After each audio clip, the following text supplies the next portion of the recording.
Sway in the morning, Shade 4-5. Amber Rose is hanging out with us 55 minutes past the top of the hour. New song is called Fame. And got an album. You have an album that you're working on, not finished yet, though, right? No, it's not finished yet. Okay, and what we discovered yesterday in our conversation, you're also a songwriter. I am. Yeah. So how many songs have you written on for this project so far? I don't have a lot of songs done yet. I co-wrote Fame. The next single that comes out, I wrote the entire thing. Okay, cool. And that's called Load It. Load It, and that's the one we were going to world premiere today, but I'm sorry. Joe, the manager that was like, put Sway on the phone.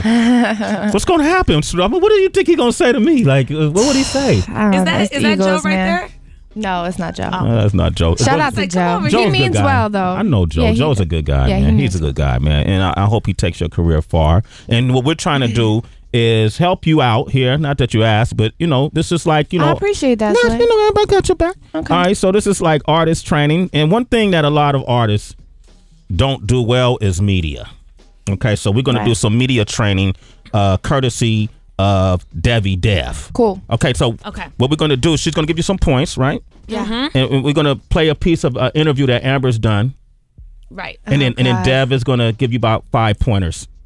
Okay. All right, cool. All right, so let's play a piece of an Amber Rose interview right now, and Dev is going to play some old shit, man. I already know it. That's relatively new. Okay. I haven't talked in so long, so nobody really knows my side of the story. No one knows what I've been through and the things that I had to deal with when Kanye made his album. And he talked reckless about me on his album, and then I have people throwing things at me in the street because they're fans of Kanye's. Take your time. Take your time. Take your time. I'm just crying because, I don't deserve to be bullied like that. I'm a nice girl. I don't bother anybody, and I keep my mouth shut because I don't want any trouble. But to be bullied through music and through stuff like that, it's not fair to me. I don't deserve that. Amber Rose, ladies and gentlemen, and that's the realness right there. Okay, when you hear that, what you think? When you hear yourself? I don't want to hear that again. Okay, you won't. That's it. Don't worry. Now, if I was with you, if I was your media coach with you that day, I would have done my research on the person interviewing you, and I would have told you, girl, do not look Sway in the eye. When you're interviewing him, listen, he's been doing this for years. He's been doing people like this for years. What do you mean doing people Oprah, like this? Man. He's like Oprah. He is Oprah with a hat. Because he's interviewed Obama, he's interviewed your politicians, your rappers, your everybody. He knows how to pull this stuff out of you, and when you look in those eyes, he gives you this look, Amber, look away.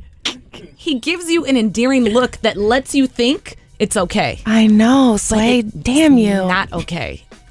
It is okay, but anyway. All right. My intents are good, so go ahead. And okay, I just have one more point. When that was it an exclusive, the Star interview?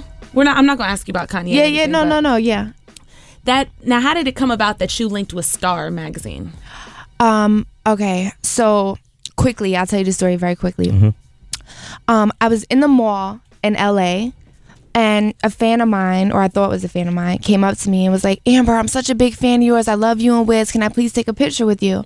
So I was like, sure. I take pictures with everybody. I very rarely say no unless I'm extremely late or something like that. So I take a picture with him. Boom. That's it. I go home.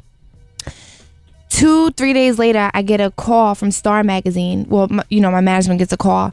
And they're like, we have a picture of Amber and this guy. And he's saying that they've been having an affair for 2 years. And oh my God. He's a white rapper based out of Atlanta. And I remember him telling me that when I gave him the picture, he was like, I'm an up and coming artist. I'm like, man, just stick to it. Just really do your thing. Whatever. And and they called me about that, and I was like, who is this guy? It's Fresh something. So they gave me the name. I Google him. And he's on Google when you Google him. And I'm like, that's that boy I took a picture with the other day in the mall. Anyway, I was like, Star, listen, I know you guys are tabloids. Run it if you want to. My husband knows what it is. I'm at the point where I don't even care what y'all talk about. So they were like, no, Amber, you know, why don't we just do a whole exclusive on your music and your life? So I was like, cool. So I went in. I did the whole photo shoot in the studio, everything like that.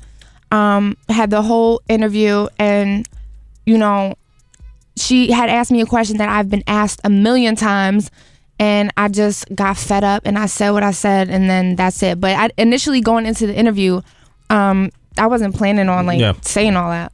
And it came out. Right.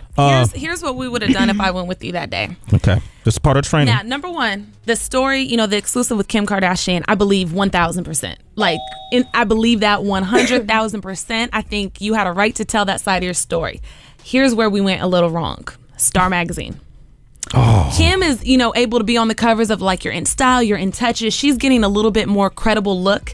And Star Magazine is such a tabloid, and it's like seen as kind of just a little bit more ratchet, raunchy. Right. An exclusive like that needed to be on People. Well, that was the whole thing. It wasn't an exclusive about that. It just came out, and then I was like, oh shit, it's Star Magazine. They're gonna run it. Fuck it. Right. Okay. It was like too late. Like I said it, and it was just too late. Like I couldn't even go back on that shit. Yeah. Well, I mean, hey, look what it brought. We brought you here. Yeah. Okay. It's all good. Can I add one more thing to the media training? Yes. Never chew gum in an interview. But hey, but if you're gonna do it, turn the mic up. I want to hear it close up. Go ahead. Go ahead. Go ahead. We can loop that. Yeah. Oh, I'm sorry. I got lost in that. Okay, so wait, You little freak. Stop it. I got lost. Sorry, Wiz gonna come up here. Wiz, Whoop you your know ass. me, man. I don't think you want to do that. I noticed you called him your husband.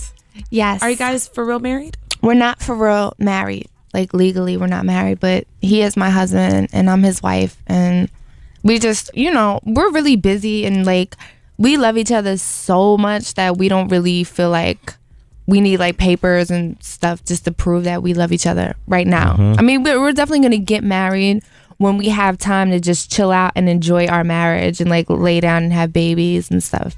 I just like to say, I know Tiger Woods, Kobe Bryant, and Katy Perry all wish they had some kind of papers when they got together at this point in their life. Y'all might want to consider something. Would you guys do a prenup, do you think?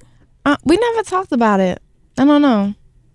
I don't know. I feel like prenups are weird because even I'm going through that. I was like, do I need to do a prenup? Because you got a good man. Do the prenup. Doesn't that seem like you're setting yourself up for Yeah. divorce, kind of? I mean, you know, wait. Let's do this. Come back with that answer. Okay. All right. Amber right. Rose hanging out with us, and Cool. she's going to give us her perspective on prenups. Yeah. Call us 888-SHADE-45. You know what it is?